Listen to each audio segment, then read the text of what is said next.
first time I saw him as well was when we beat Pete Sampras in 2001. And I think maybe he might admit that he should have probably gone on to win that. Maybe again 2002 when Leighton Hewitt beats Nalbandian from the back of the court at Wimbledon. But then he shows up in 2003 and he's put the game together. How old was he in 2003? In 2003, he was 22 or 21, going on 22.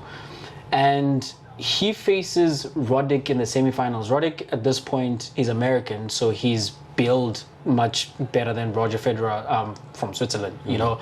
And at this point, I was rooting for Roddick because as well, like, it's the media, you know. Yeah. And then coming to the final, then Roger beats him in 3. It's like, what's happened here, you know? Roger beats Philippoussis in the final. He falls to his knees and he cries like, okay, I don't know what's going to become of this guy. I was like, oh, this is the guy who beat Sampras. Maybe he might be good, you know. US Open, then Roddick wins his only Grand Slam, becomes number 1, finishes the year number 1. But Roger wins the ATP Cup at the end of the year. But it's like Roddick is going to come back on him. Then 2004 rolls around. He wins three slams. 2005, 2 slams. 6, 3 slams. 7, 3 slams. And that period, he dominated the game unlike anything we'd seen.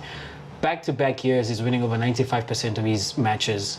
He's winning double-digit titles, and as I'm saying, he's going to 10 Grand Slam titles in a row, and he's only losing to Nadal in that period. He's 10-1 in Grand Slam finals, and he's gone on a run of 24 finals where he's won in a row. He gets to a final, it's over. Roger's going to beat you, you know. That period between 2003 and 2007 is unlike anything I've experienced watching tennis. And it's not only the numbers, it's the game.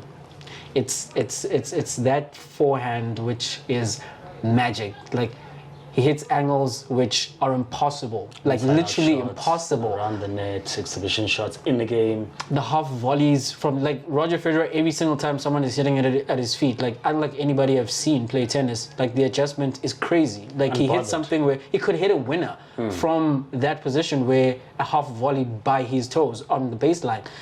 And as you say, like he's cool the entire time. It's the numbers plus the game. If I marry those two things, he would be the GOAT. Like if we're not just raw numbers, like numbers and what you looked like, accumulating those numbers, which is why I'm a Messi over everybody else person.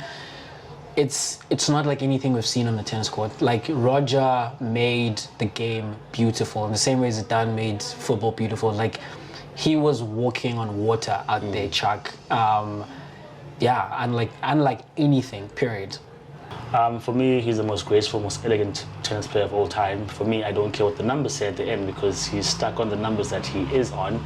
And obviously, Nadal has already gone past, Djokovic has gone past as well, and they are going to rack up maybe 2 or 3 more at the very least because they're still, I think, dangerous enough compared to the opponents that are out there.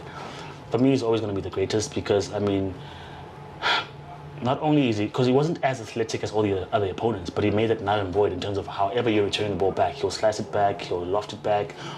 I like the one-handed backhand, and that's what I know you know this about us and our friendship, that whenever I'm looking for the next gen star, like who am I supporting after Roger? Like, who has a one-handed backhand? Because for me, it's just a weapon that can do just so much more. I think the double-handed backhand is a power thing, but I mean, I feel it's a bit more restrictive, or maybe it's not good to watch, good on the eye, but for me, Roger Federer was amazing, man. He was the perfect tennis celebrity. He'd go to anywhere in the world and he'd get the overwhelming support. I mean, he'd be in Spain against Nadal and they'd still be rooting for Roger. He'd be anywhere else in the world playing whatever tournament, and Roger's the headline of any tournament that he plays.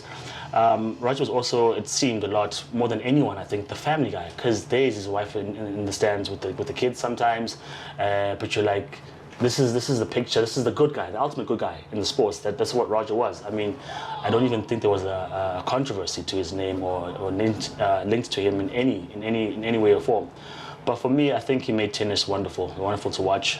Also very heartbreaking because the games that he does lose, you're like, but what happened there? I mean, he has the most illogical losses in the final because he looks to be the better player, at least up until maybe set number 3, set number 4. You're like, okay, let's wrap it up, let's go celebrate. And then after 5 sets later, you're like, okay, we're not there. It's one lost. And so how I remember Roger Federer, I know you mentioned how many finals he's lost that he shouldn't have lost. I know that there's a lot of what ifs and what could have beens in terms of his overall trophy haul, but for me he was a flawless tennis player. He was amazing. He was amazing, and for me, I think single-handedly made me love and watch tennis more. So that's how I remember him.